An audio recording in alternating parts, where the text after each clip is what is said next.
sur les cavaliers ou sur la personne qui venait sur les chevaux blancs, c'est-à-dire sur le Seigneur Jésus. Sa personne nous est décrite d'une manière merveilleuse. Il y a néanmoins d'autres choses sur lesquelles j'aimerais référer dans quelques instants qui font partie de l'ensemble des événements qui sont traités dans ces passages. J'ai vu un ange qui s'est tenu dans le soleil, et il cria d'une voix forte, disant à tous les oiseaux qui volaient par les milliers du ciel, il dit, venez, rassemblez-vous pour les grands festins de Dieu, afin de manger la chair des rois, la chair des chefs militaires, la chair des puissants, la chair des chevaux et de ceux qui les montent, la chair de tous libres et esclaves, petits et grands. Et j'ai vu la bête et les rois de la terre et leurs armées rassemblées pour faire la guerre à celui qui était assis sur le cheval et à son armée. Voici le verset 19e, c'est la clé du passage qui est devant nous. Et la bête fut prise, et avec elle les faux prophètes, qui avaient fait devant elle des prodiges, par lesquels il avait séduit ceux qui avaient pris la marque de la bête et adoré son image. Ils furent tous les deux jetés vivants dans l'étang ardent de feu et de soufre, et les autres furent tués par l'épée qui sortait de la bouche de celui qui était assis sur le cheval. Et tous les oiseaux se rassemblèrent, se rassasièrent de leur chair. Puis, je vis descendre du ciel un ange qui avait la clé de l'abîme et une grande chaîne dans sa main. Il saisit le dragon, le serpent ancien, qui est le diable et Satan, et il le lia pour 1000 ans, et le jeta dans l'abîme, ferma et scella l'entrée au-dessus de lui, afin qu'il ne séduisît plus des nations, jusqu'à ce que les 1000 ans fussent accomplis. Ok, j'aimerais arrêter ici. Ce passage est habituellement appelé la description de la bataille d'Armageddon. Alors, le premier passage nous décrit la personne du Seigneur Jésus. Maintenant, ce que j'aimerais vous faire remarquer au verset 14e, quand il parle au verset 14, il dit son nom est la parole de Dieu. Les armées qui sont dans le ciel les suivaient sur des chevaux blancs, revêtus d'un fin lin blanc pur. Cette fois-ci, j'aimerais attirer votre attention non seulement sur la personne du Seigneur Jésus, mais sur l'armée, ou les armées plutôt, qui les suivent ici sur la terre. Alors, il les dit en pluriel. Ce sont des armées, alors on suppose, on va voir un jour assez rapidement pour pouvoir vérifier la réalité des choses, mais tout probablement que c'est tout d'abord des armées angéliques qui sont au service de Dieu et au service des saints, d'un côté, mais aussi que les saints, que les enfants de Dieu, ils sont aussi inclus dans ces armées-là. Ça, c'est un côté. Pouvez-vous vous imaginer le Seigneur Jésus venir avec les légions, les millions des anges à sa suite, et les racheter qui les suivent? Ça va être une armée impressionnante. Sauf, il n'a pas parlé que de l'équipement de cette armée. Il n'y a pas question de canons, il n'y a pas question de fusils, ou de revolvers, ou de baïonnettes. Pas question de ça.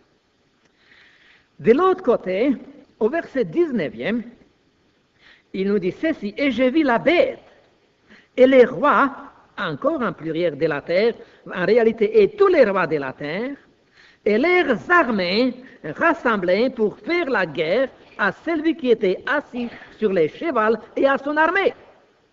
Pouvez-vous visualiser le décan? Je crois que ça dépasse toute compréhension de voir une mobilisation du monde entier.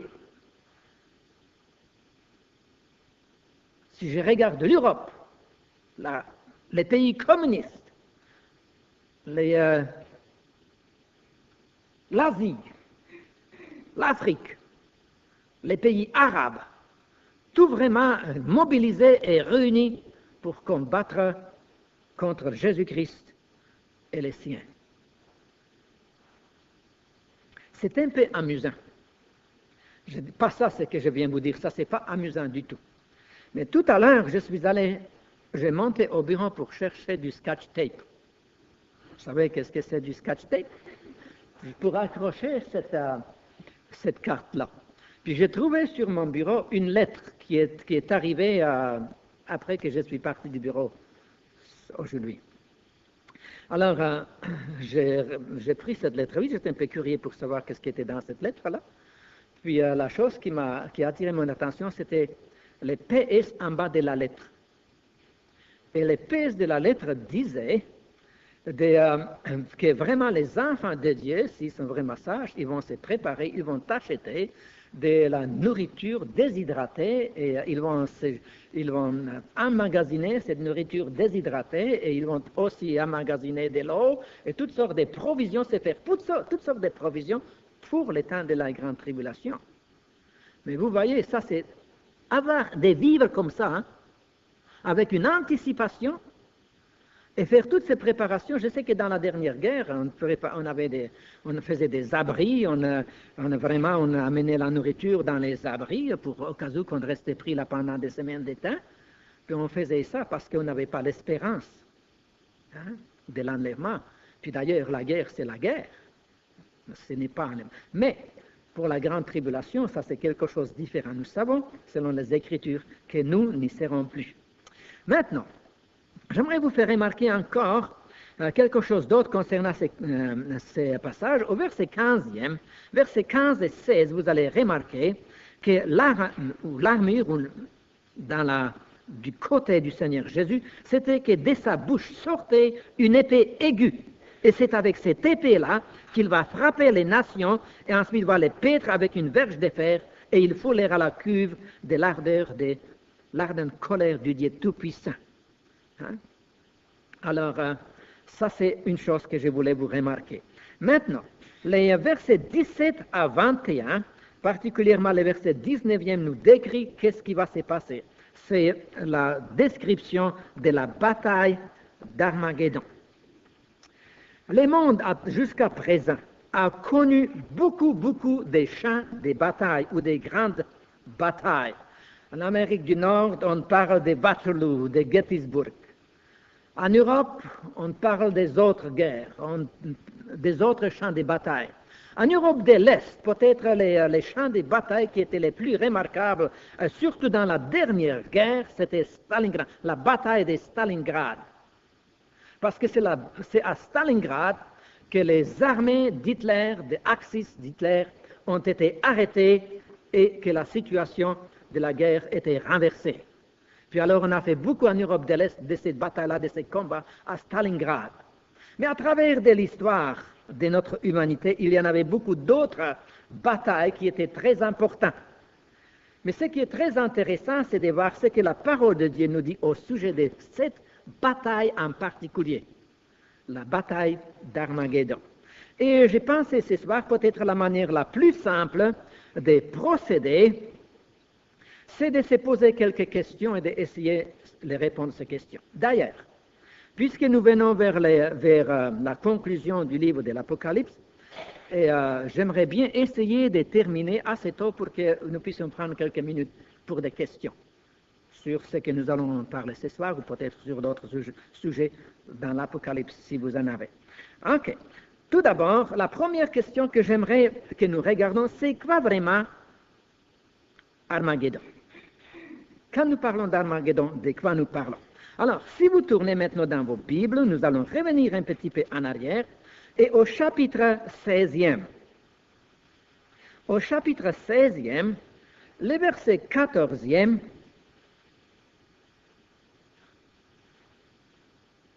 nous lisons ceci, car ce sont des esprits des démons. Parce qu'au verset précédent, il dit que de la bouche du dragon, il sortit, de la bête, de la bouche du faux prophète, 3 esprits impurs. Okay? Je suis dans le chapitre 16e, verset 13e, maintenant je m'en vais dans le verset 14e. Il dit, semblable à des grenouilles, car ce sont des esprits des démons qui font des prodiges et qui vont vers les rois de toute la terre. J'aimerais vous faire remarquer, ce n'est pas juste quelques rois, ce sont les rois de toute la terre, afin de les rassembler pour les combats du grand jour du Dieu Tout-Puissant. Alors, si j'étais pour décrire ou pour définir ces combats ou ces conflits, je crois que ce verset 14e les décrit d'une manière merveilleuse. C'est les combats du grand jour du Dieu Tout-Puissant. Si nous pouvons dire, en effet, c'est la guerre, comme il n'y avait pas eu une autre semblable, où tous les rois de la terre vont se converger sur un seul endroit, sur la Palestine. Et là, ils vont combattre d'abord l'un contre l'autre, mais ensuite ils vont combattre contre le Seigneur Jésus lui-même. Si je puisse dire que ces combats ou ces conflits probablement va commencer ou débuter dans la deuxième partie de la grande tribulation et va venir à sa conclusion ou à son point le plus haut à la fin de la grande tribulation.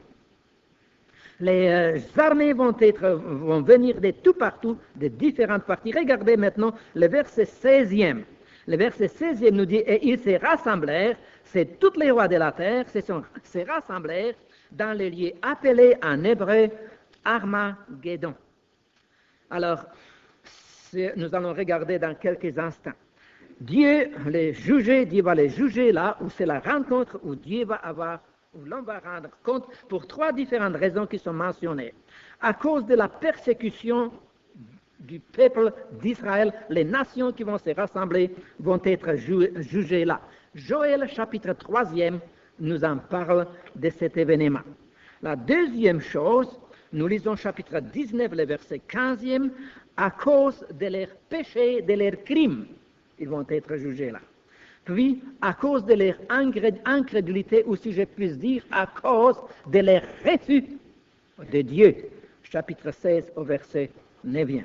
Alors, grosso modo, si je puis dire, c'est la bataille des batailles où toutes les nations de la terre vont se rencontrer pour combattre contre Jésus-Christ. Maintenant, la deuxième chose que je voudrais regarder un peu avec vous, c'est où en réalité Armageddon.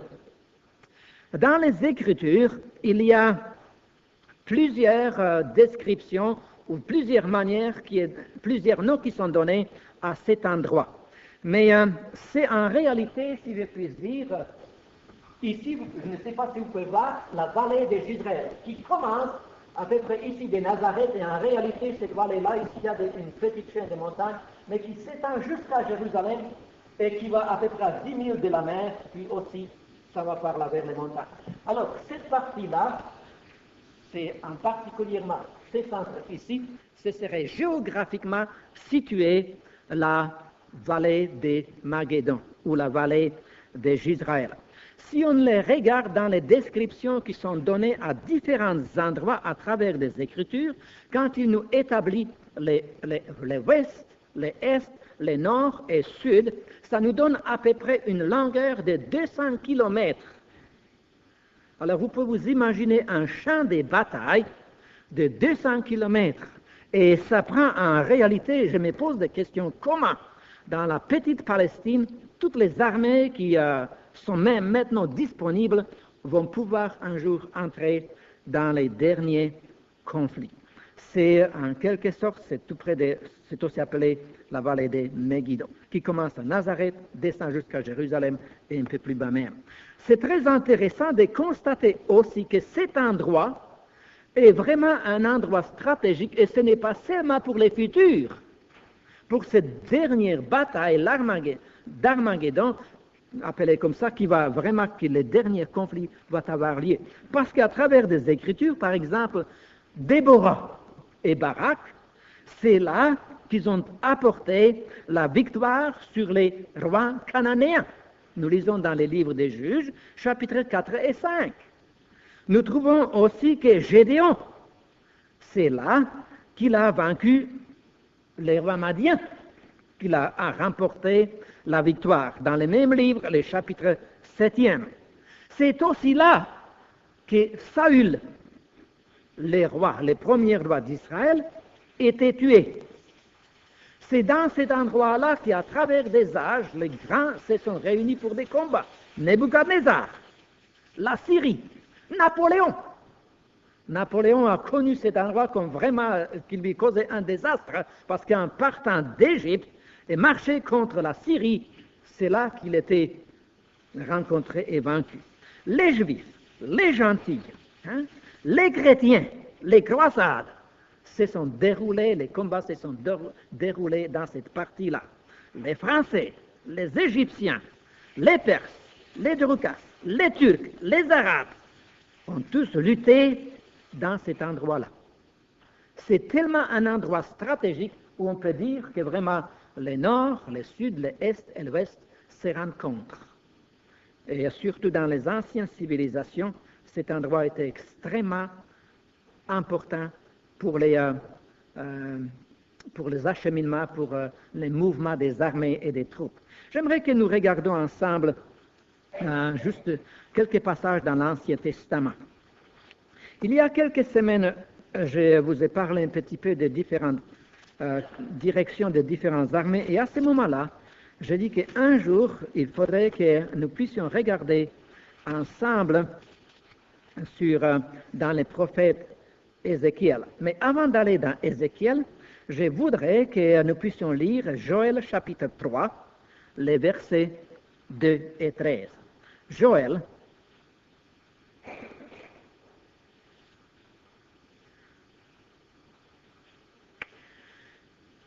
et plus vous regardez cet aspect prophétique dans l'Apocalypse et le comparez avec les prophètes de l'Ancien Testament,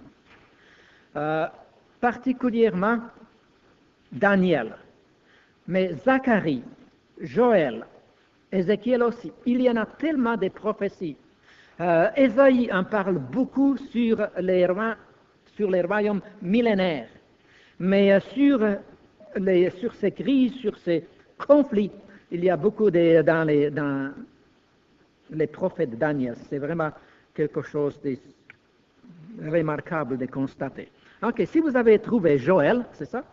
Chapitre 3, je vais commencer par les premiers versets où il dit « Car voici en ces jours, en ces temps-là, quand je ramènerai les captifs de Juda et de Jérusalem, je rassemblerai toutes les nations et je les ferai descendre dans la vallée de Josaphat.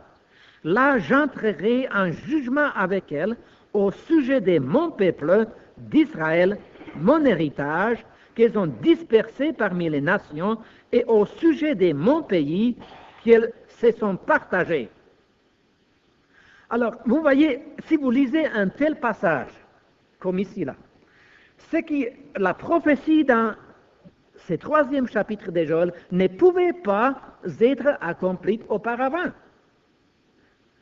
Parce que, pour que cette prophétie soit accomplie, il fallait qu'Israël soit dispersé parmi toutes les nations. Et qu'après la dispersion parmi toutes les nations, Israël soit ramené à nouveau dans leur pays. Et ça n'existait pas avant 1948, aussi simple que ça. Oui. Alors, une des choses. Maintenant, tournez dans les prophètes Ézéchiel, c'est un peu plus facile de trouver, n'est-ce pas? Ézéchiel, chapitre 38. Puis, gardez un doigt sur cette place-là, parce que nous allons retourner dans quelques instants dans ces passages-là. Ok, Ézéchiel, chapitre 38. Là, pour tout de suite, je vais vous lire juste 2 versets. Le verset 9e d'abord. Il y a verset 9e parle du roi Gog au pays de Magog. Le verset 9e, il dit, tu monteras, tu t'avanceras comme une tempête. Tu seras comme une nuée qui va couvrir les pays, toi et toutes tes troupes, et les nombreux peuples avec toi. Alors, imaginez-vous juste cet aspect-là qu'il est décrit concernant cette bataille. Au verset 16e, il continue, tu t'avanceras contre mon peuple d'Israël comme une nuée qui va couvrir les pays dans la suite des jours, c'est-à-dire à la fin. Alors ici, ce qui nous intéresse à ce moment-là, c'est l'endroit, n'est-ce pas? La question, où ça va être? J'aimerais vous faire remarquer dans la description ici au verset 16e, il dit que comme une nuée qui va couvrir le pays, pas juste un endroit particulièrement spécifique dans les pays, mais cette armée vont être si grand et si vaste qu'en réalité, ils vont inonder les pays d'Israël dans toute sa grandeur. Ok, alors, si je pose la question, c'est quoi Armageddon? Est-ce que c'est clair dans vos pensées? Non? Ok, la première question c'était, c'est quoi Armageddon? Et nous avons dit, c'est un conflit où toutes les nations de la terre vont converger à Israël pour combattre contre une autre armée dont nous avons lu dans le chapitre 19e, contre le Seigneur Jésus en particulier, ce n'est pas les autres qui vraiment les intéressent, mais c'est la personne de Jésus-Christ, n'est-ce pas? Alors, ça c'est l'Armageddon, c'est ces conflits à la fin de la grande tribulation. Où ça va être? Ça ne va pas être à Montréal, ni à Québec, même pas à New York, ni en Floride. Ça va être en Israël et d'une manière tout à fait particulière. Il appelle ça la vallée de Jéhosaphat, ou la vallée de Jezreel, ou Armageddon. Okay? Maintenant, la troisième chose que je voudrais vous faire remarquer, c'est qui sont les participants, ou que, si je puis dire, comment ça va se dérouler, qui va être là. Quand vous avez un théâtre, un spectacle, alors avant que le spectacle commence, il faut avoir les joueurs, n'est-ce pas? Il faut avoir les personnages. Et ici, c'est un petit peu semblable à ça, ça nous prend des personnages. Tout à l'heure, gardez votre place dans Ézéchiel chapitre 38, vous allez avoir moins de difficultés de les trouver tout à l'heure, mais je ne sais pas si vous avez remarqué, tout à l'heure, quand nous avons lu dans le chapitre 16e, et le chapitre 16 commence à parler de ce conflit en question devant nous ce soir, alors dans le chapitre 16e, nous avons pu remarquer, au verset 13e, il nous parle d'un personnage qu'il appelle le dragon. Vous rappelez-vous la description ou l'identité du dragon? Le chapitre 12e, il identifie le dragon comme étant Satan lui-même. Maintenant, dans le chapitre 16e, verset 13e, il y a quelque chose de très intéressant que nous trouvons, c'est-à-dire, c'est qu'il y a de la bouche du dragon, de la bête et de la bouche du faux prophète, il sortent quoi? 3 esprits impurs. 3 démons, 3 esprits diaboliques qui sortent et qui ont une mission à accomplir. N'est-ce pas? Ils ont une mission à accomplir. Ils s'en vont et ils se présentent ou ils parcourent la terre et les chefs des gouvernements, ils les appellent ici des rois. Évidemment, tous les pays aujourd'hui n'ont pas des rois, mais chacun des pays a quelqu'un à la tête, un chef ou un souverain. Mais ils s'en vont vers les souverains et ils les incitent, ils les provoquent pour embarquer dans la guerre. Et là encore, je ne pense pas que ce conflit ça va nécessairement venir comme, si je puis dire, comme un éclair qui d'un coup sec, tout le monde va être là. Je crois que ça va prendre certainement un certain développement, des préparatifs. Peut-être tout le monde ne va pas embarquer au même temps. Je me rappelle à la dernière guerre, ça a commencé bien tranquillement. Hitler a commencé avec Autriche en 1938. Puis après ça, il est venu vers la Tchécoslovaquie. Il a passé par la Tchécoslovaquie. Il dit, vous êtes avec un petit pays comme ça, là. Pas la peine de s'amuser avec ça. On incorpore ça dans les Reich. Mais après ça, c'était plus grand. Après ça, c'était la Pologne, hein? L'Hongrie. Après ça, c'était la France. N'était jamais satisfait. Il y avait d'autres pays qui commençaient à gratter la tête. Qu'est-ce qu'on doit faire? L'Angleterre était dans la guerre. Les États-Unis, ça leur a pris du temps de décider. N'est-ce pas? Il me semble qu'il va y avoir des mouvements semblables.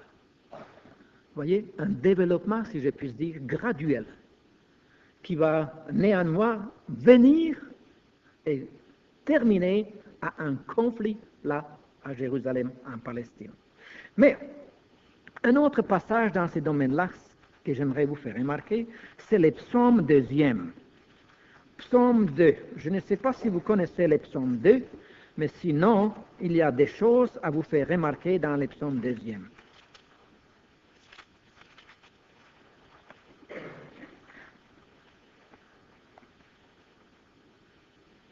Parce qu'au verset 1er, psaume 2, verset 1, il dit, pourquoi ce tumulte parmi les nations? Ces vaines pensées parmi les peuples. Là, nous savons d'où viennent leurs vaines pensées. Parce que nous avons vu que Satan, les dragons, va envoyer des esprits impurs pour les inspirer. Puis alors il dit, ces vaines pensées parmi les peuples, parmi les nations. Il dit, pourquoi les rois de la terre se soulèvent-ils et les princes se liguent-ils avec eux contre l'Éternel et contre son voix?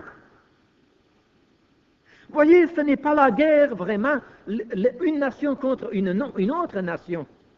Le conflit ne sera pas dirigé, les Russes contre les Américains.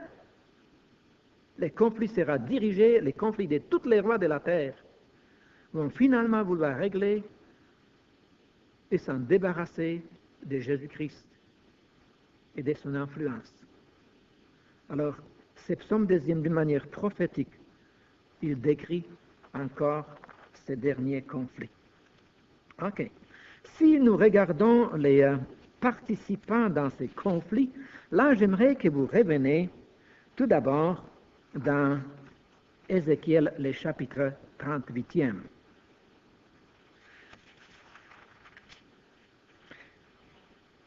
Et peut-être, la manière la plus simple, je vais faire la lecture. Je vais faire la lecture, puis je vais commenter de temps en temps. Voici, verset 1er, il dit, la parole de l'Éternel me fut adressée en ces mots.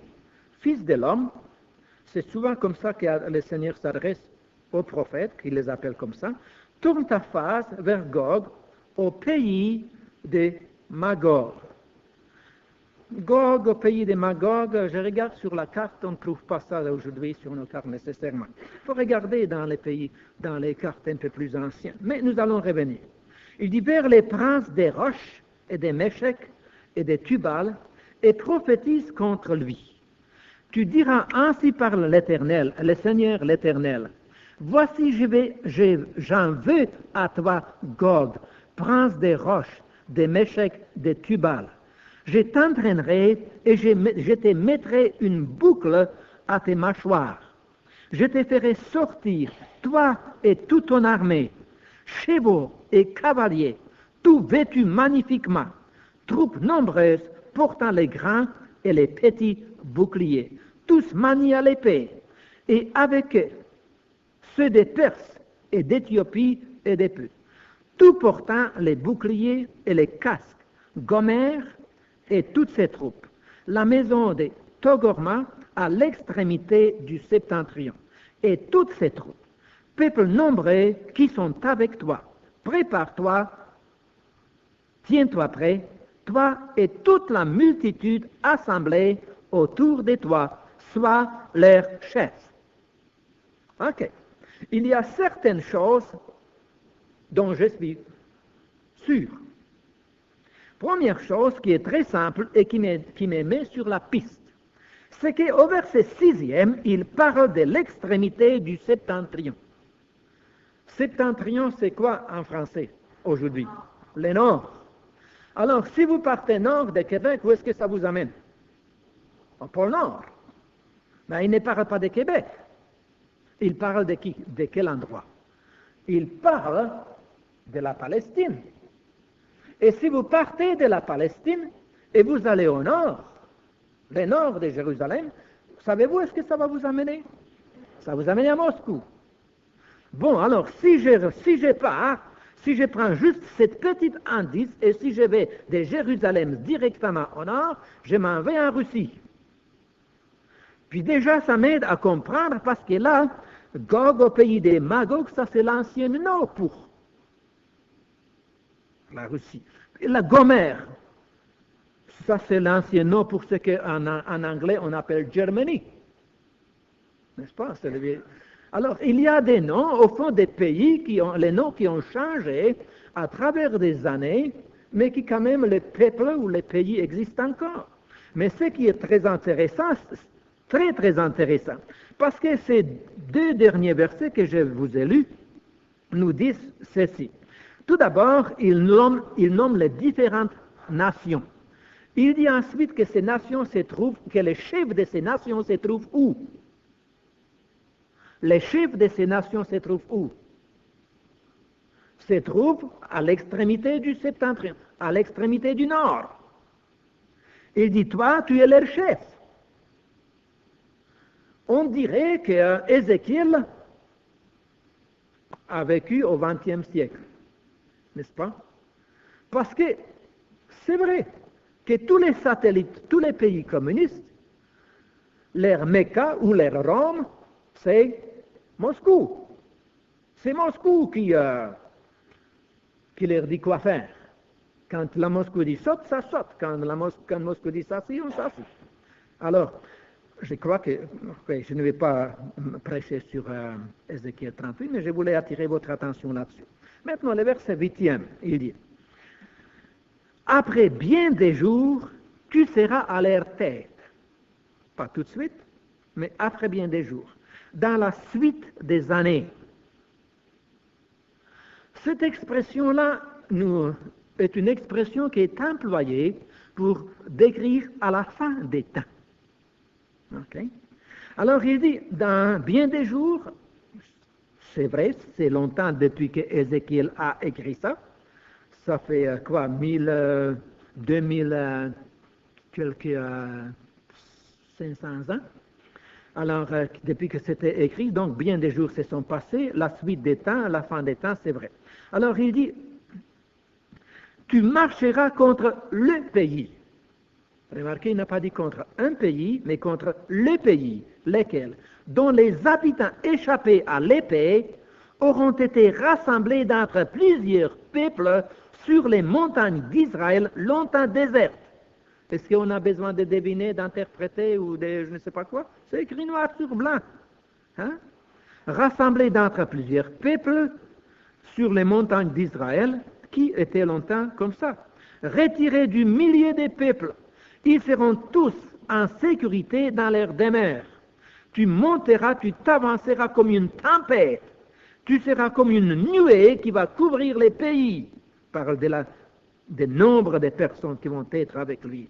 Toi et toutes tes troupes et les nombreux peuples avec toi. Ainsi parle le Seigneur. En ces jours-là, des pensées s'élèveront dans ton cœur et tu formeras des mauvais desseins. Tu diras, je monterai contre un pays ouvert, je fondrai sur les hommes tranquilles, en sécurité dans leurs demeures, tous des habitants, sans murailles et n'ayant ni verrou ni porte. J'irai faire du butin et me livrer au pillage.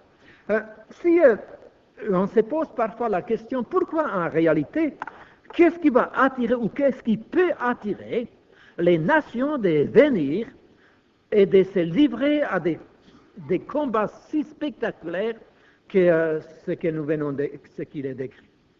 Mais tout d'abord, j'aimerais vous faire remarquer que souvent, dans des conflits, on ne peut pas rationaliser pourquoi les gens font de certaines choses. Quand ils sont pris vraiment, quand ils sont entraînés par des raisons, des motifs qui sont toutes sortes. Néanmoins, nous savons par qui ils vont être entraînés. Ils vont être entraînés par les dragons, par Satan. Mais de l'autre côté, vous savez que les Moyen-Orient, à Moyen-Orient, il y a énormément de richesses naturelles, pétrole, qui deviennent de plus en plus indispensables.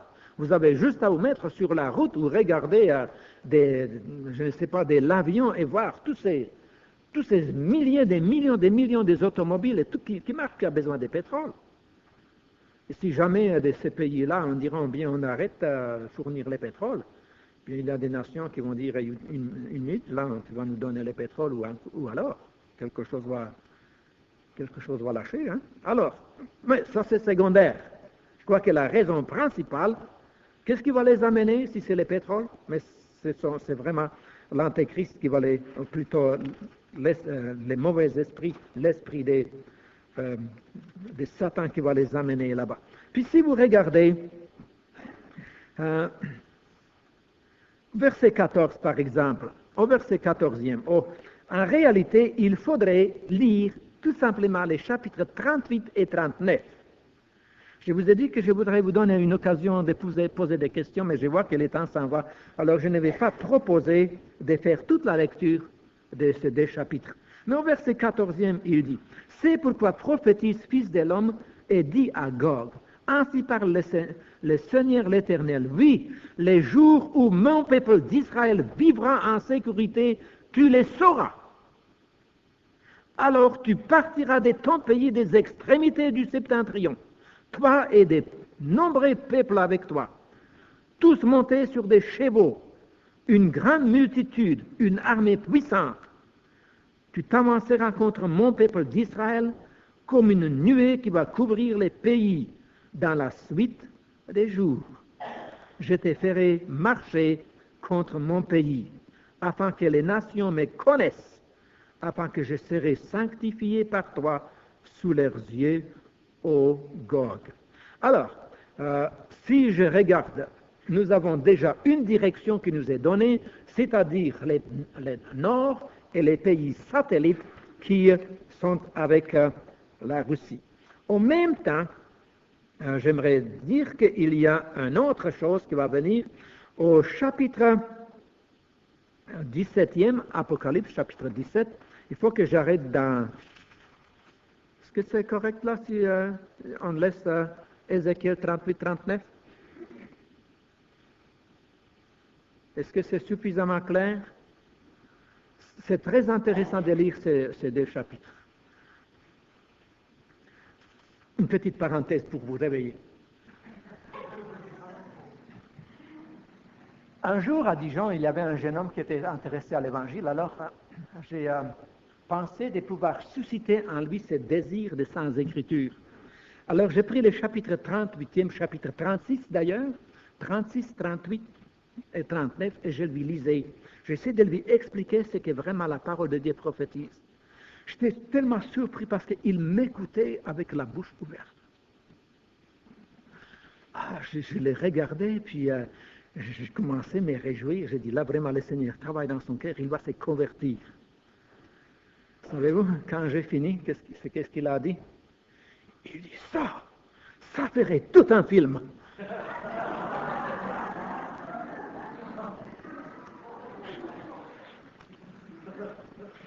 Ma ballon était dégonflée. Ok. Nous avons dit chapitre 17e. Et là, j'aimerais vous rappeler, tout simplement, peut-être ça va aller un peu plus vite si on se rappelle de certaines choses dont nous avons parlé. Vous rappelez-vous que dans le chapitre 13e, quand nous étions dans le chapitre 13e, nous avons vu une bête qui sortait de la mer. Nous avons dit que la bête qui sortait de la mer, c'était l'Antéchrist qui sortait et qui unit les nations. À ce moment-là, nous avons dit que du pays de l'ouest d'Israël, c'est-à-dire l'Europe, il va avoir une nouvelle naissance ou une renaissance de l'ancien empire de Rome, ou une fédération européenne, ou les États-Unis d'Europe. Et nous avons vu également qu'il va y avoir 10 ces royaumes fédérés des 10 pays européens. Et nous avons dit aussi que ces pays existent déjà et qui sont tenus ensemble par un traité de Rome qui était signé à Rome en 1948. Puis il nous parle dans différents endroits. Alors, l'Antéchrist va aussi avoir ses intérêts dans la Palestine. Au début de la grande tribulation, il va signer un traité, un pacte de paix avec Israël. Alors Israël va se sentir vraiment en sécurité, imaginez-vous, protégé par une puissance aussi grande que c'est homme spectaculaire, ce roi spectaculaire qui va venir, l'Antéchrist. Il ne va pas s'appeler comme ça va être un héros magnifique pour les hommes. Alors imaginez-vous, tout d'un coup, Israël va se sentir en sécurité. Mais au milieu de la semaine, il va briser les pactes qu'il avait fait en Israël. Et nous avons vu que les royaumes du Nord, les pays du Nord, vont venir vers Israël. En même temps, nous lisons aussi que les royaumes du Sud vont venir et vont se confronter avec le Nord et le Sud en Palestine. Quand l'Ouest va voir ça, là, communauté européenne, Antéchrist, les rois appellent dans les livres de Daniel, il est décrit, si vous voulez regarder les chapitres 11, Daniel 11, versets 40 et 45, on va lire ça vite, ok? Parce que ça c'est un passage très important. Chapitre 11. Les versets 40. Il faudrait lire un peu plus peut-être que j'aimerais vous faire. Au temps de la fin, un langage semblable à ce que nous avons lu dans Ézéchiel, n'est-ce pas? Parce qu'il parle de la fin. Au temps de la fin, les rois du Midi se heurtera contre lui, et les rois du Septentrion fondra sur lui. Alors vous voyez, nous avons 3 puissances mentionnées déjà. Daniel, chapitre 11, verset 40. OK? Es-tu avec moi? Je répète, au temps de la fin, les rois du Midi se heurtera contre lui, et les rois du Septentrion fondra sur lui, comme une tempête, avec des chars et des cavaliers et avec de nombreux navires. Il s'avancera dans les terres, se répandra comme un torrent et débordera. Il entrera dans les plus beaux des pays, et plusieurs succomberont, mais Édom, Moab et les principaux des enfants d'Ammon seront délivrés de sa main. Il étendra sa main sur divers pays, les pays d'Égypte n'échappera point. Il se rendra maître des trésors d'or et d'argent et de toutes les choses précieuses de l'Égypte. Les Libyens, les Éthiopiens seront à sa suite. Des nouvelles de l'Orient et du Septentrion viendront l'effrayer. Et il partira avec une grande fureur pour détruire et exterminer des multitudes.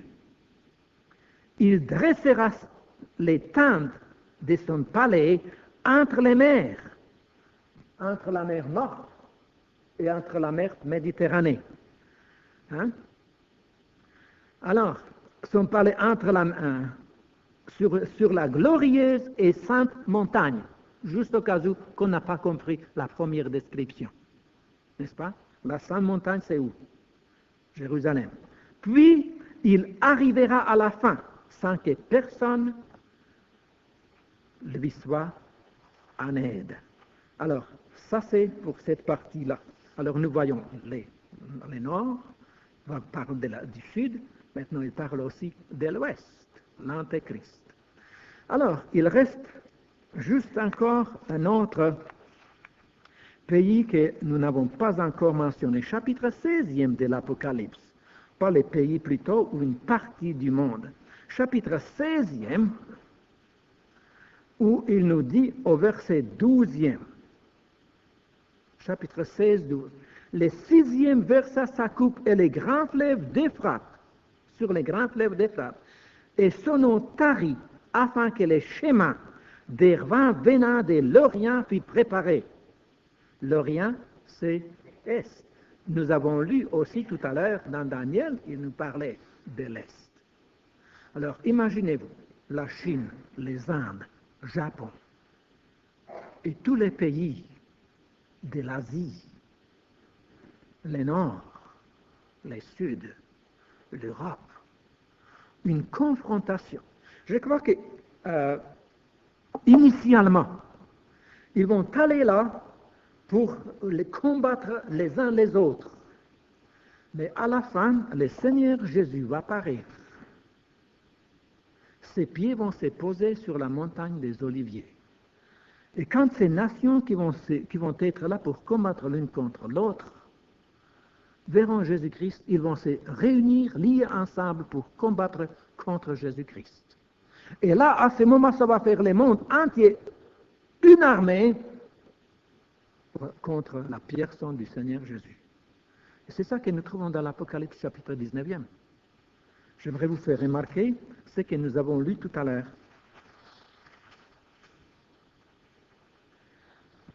Et j'ai vu la bête.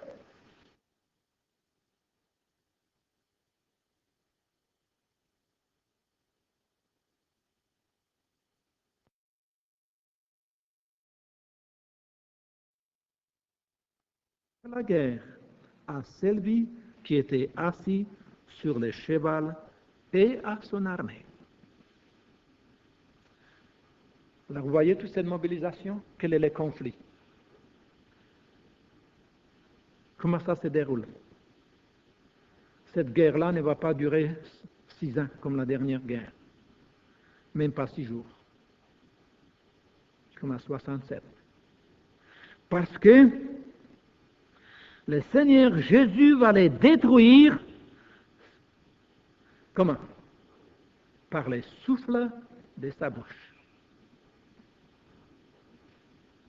Oui? Il va les détruire par les souffles de sa bouche.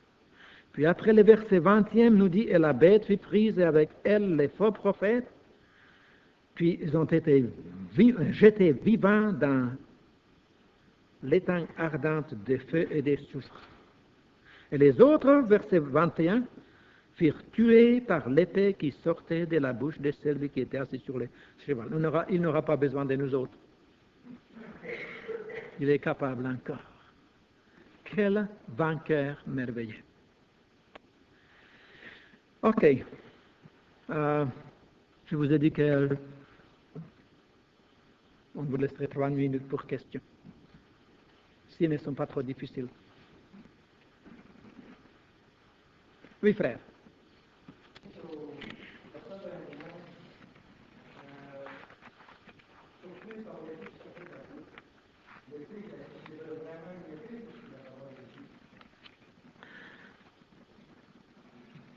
Je ne pense pas que c'est vraiment une épée, comment dirais-je, une épée à métal, hein, parce que nous trouvons quand même dans Apocalypse chapitre 1er et ici quand il nous décrit la personne du Seigneur Jésus, il nous écrit quand même une personne divine, Dieu, n'est-ce pas? Alors, par la parole de Dieu, les cieux et la terre furent créés, par la parole de Dieu, elle subsiste encore. Par la parole de Dieu, il va être le vainqueur sur la nation. Je ne pense pas que ça va prendre vraiment des machinations de ses mains. Le Seigneur en dira un mot. Quand il était sur la croix du Calvaire, quand il était moqué, quand il était défié, j'aurais pu demander, par un mot, il aurait pu anéantir tout ce qui était autour de lui. Je crois que là, ça va tout simplement, pour nous dire vraiment faire ça. Ça va être fait. Est-ce que ça vous satisfait?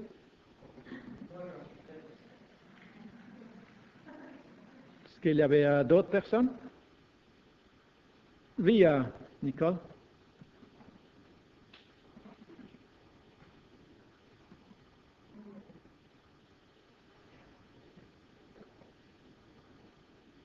Là, je ne vous entends pas. Est-ce que tous les Juifs vont retourner en Israël?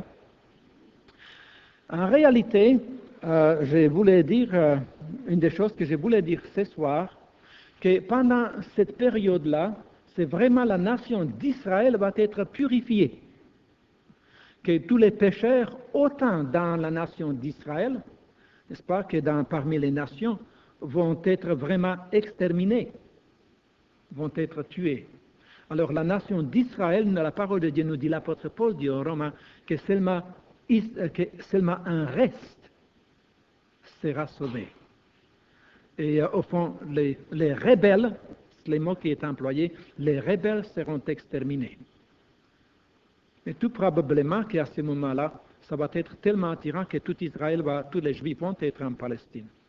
Peut-être, ce n'est pas marqué nécessairement une nécessité absolue. Je ne peux pas vous le garantir si tous les Juifs qui sont là, qui existent, qui vivent sur la terre, vont être de retour en Israël. Autre chose? Oui.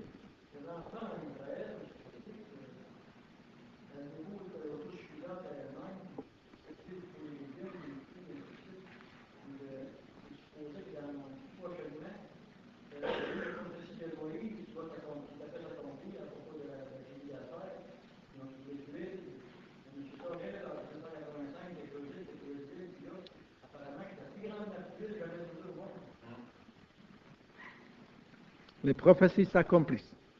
Si vous êtes dans Ézéchiel, c'est vraiment merveilleux de voir combien beaucoup de prophéties se sont accomplies à leur regard. Oui, M. Perron.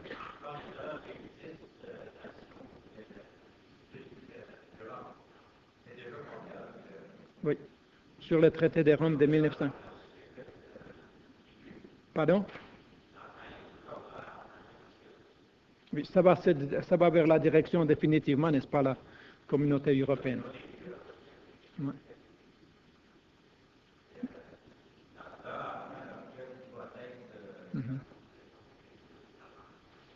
Il y a des choses qui sont très intéressantes à observer quand vous regardez dans les journaux des choses qui ont vraiment à faire avec la prophétie des Saintes Écritures. Mais j'aimerais vous dire ceci. Je crois qu'il y a un danger auquel il faut faire attention, parce qu'il y a beaucoup de choses qui se développent. Vous allez voir, il y a même beaucoup de traités ou des écrits qui vont arriver à toutes sortes de conclusions, comme par exemple, vous rappelez-vous, l'alignement des planètes en 1982, vous voyez? Alors, des vautours en Palestine et toutes sortes d'affaires les gens sortent avec toutes sortes d'affaires, toutes sortes, et ils sautent à des conclusions. Je ne pense pas que nous devons aller au-delà de ce que la parole de Dieu nous dit, si nous voulons être vraiment sur une base solide. Ok, je crois que j'aimerais arrêter ici parce que nous sommes venus ici ce soir, non seulement pour parler d'Armageddon, mais aussi de prier ensemble.